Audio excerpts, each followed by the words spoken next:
You know, from time to time I really like to challenge my convictions, my beliefs.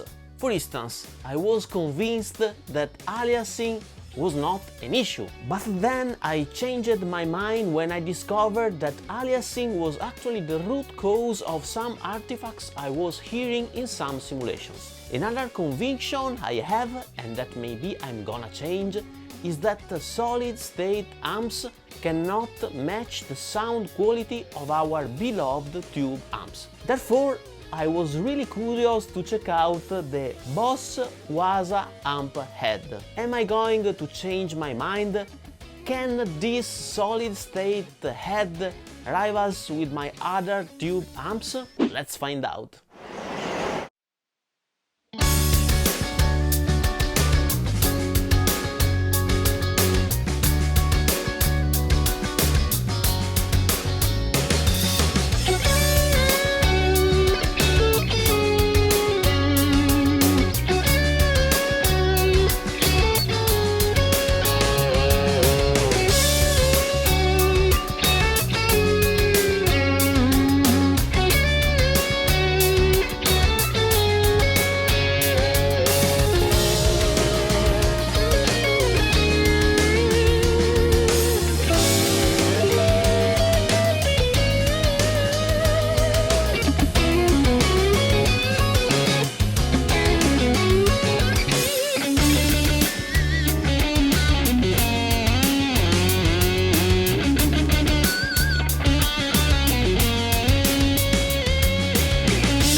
Let's now describe the Waza Amp Head. It is a 150 watt solid-state amp with 4 switchable channels at our disposal that are clean, crunch, lead 1 and lead 2.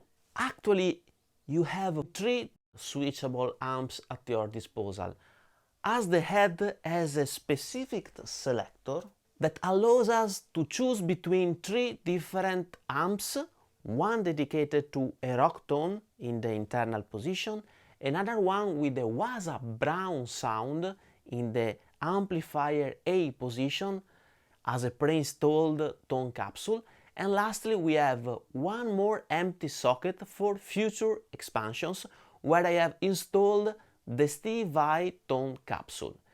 We will hear these 3 tonal characteristics in the more sound section of this video. Therefore, basically here I have 3 amps with 4 channels each for a total amount of 12 pretty different characters at my disposal. And that's one of the advantages of the Boss tone capsule technology, that basically allows us to change the character of our amp using this little tube here. The head is composed of a rack-mountable unit and a dedicated wooden head cabinet.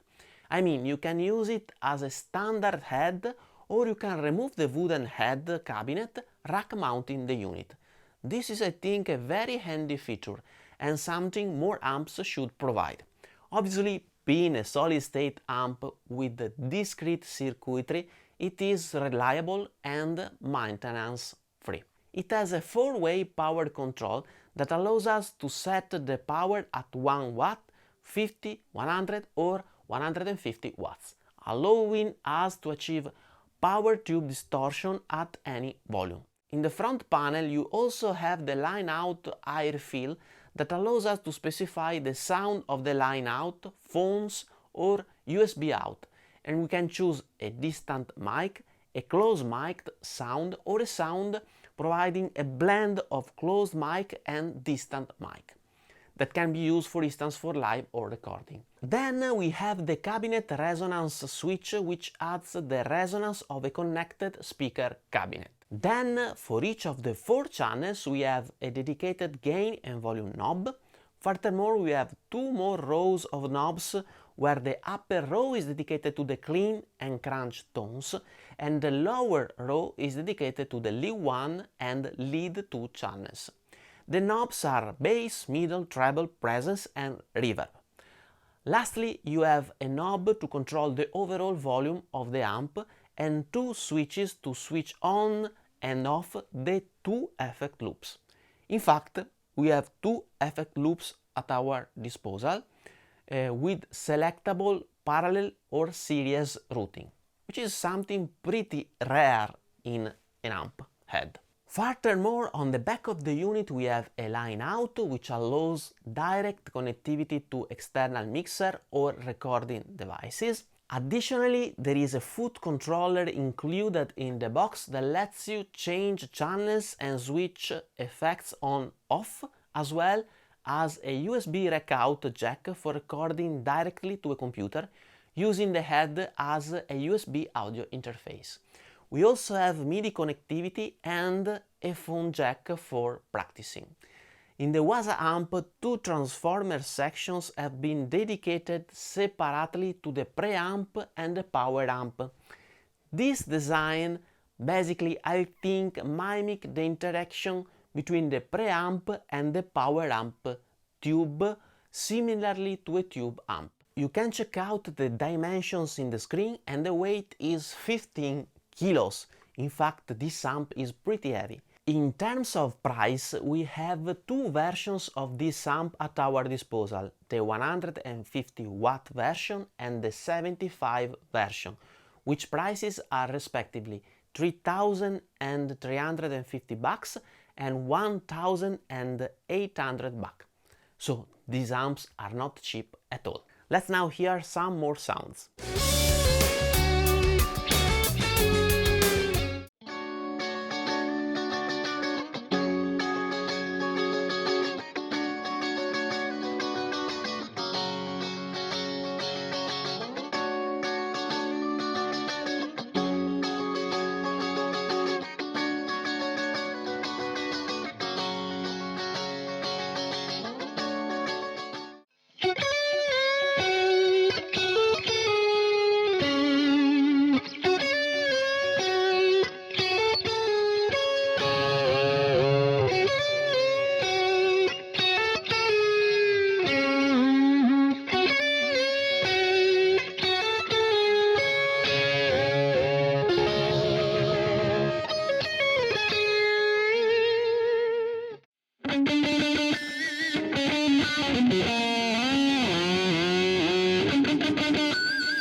Final considerations here, and please notice that Boss has sent me this amp for free, but they have not reviewed this video and I'm free to tell you whatever I want. Let's talk about the pros. First of all, this amp is supposed to be much more reliable compared to a tube amp, not having obviously tubes to change and that may failure.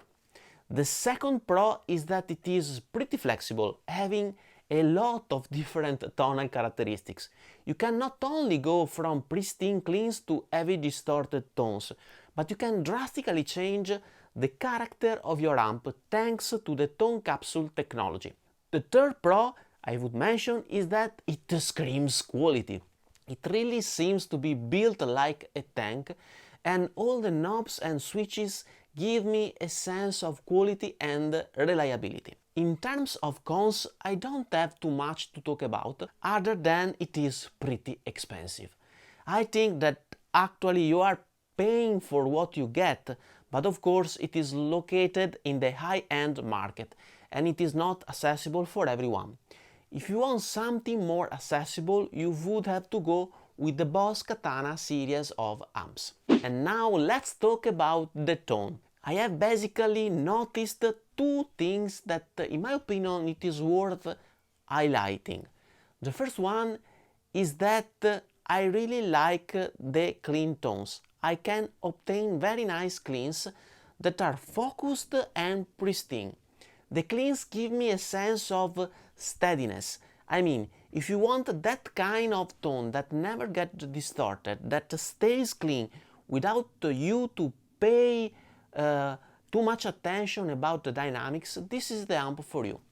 For instance, this amp is perfect for the initial riff of the demo song, where I played clean open chords that I wanted to stay pristine and focused without getting sparkly or distorted. The second thing I want to mention in terms of tone is that this amp, and I don't know if it is related to solid state amps in general, does not forgive errors in terms of settings. I mean, the controls are pretty precise and you have to change settings carefully. I mean, the sweet spot where your favorite tone is hidden can be lost just with a small movement of the knobs, or at least this is the sensation I have experienced while setting the amp. Overall, I like a lot this amp. I was able to record my demo song without feeling the need of a tube amp, and I think that for jigging and live playing it is very usable and gives you the peace of mind of not having to worry about tubes. And come on, it looks pretty. I think it is a joy for our eyes. And you know, getting older, I'm becoming more and more sensible to how my gear looks. Thank you so much for watching. Thanks a lot to Boss for having sent me this amp, and see you soon. Bye bye.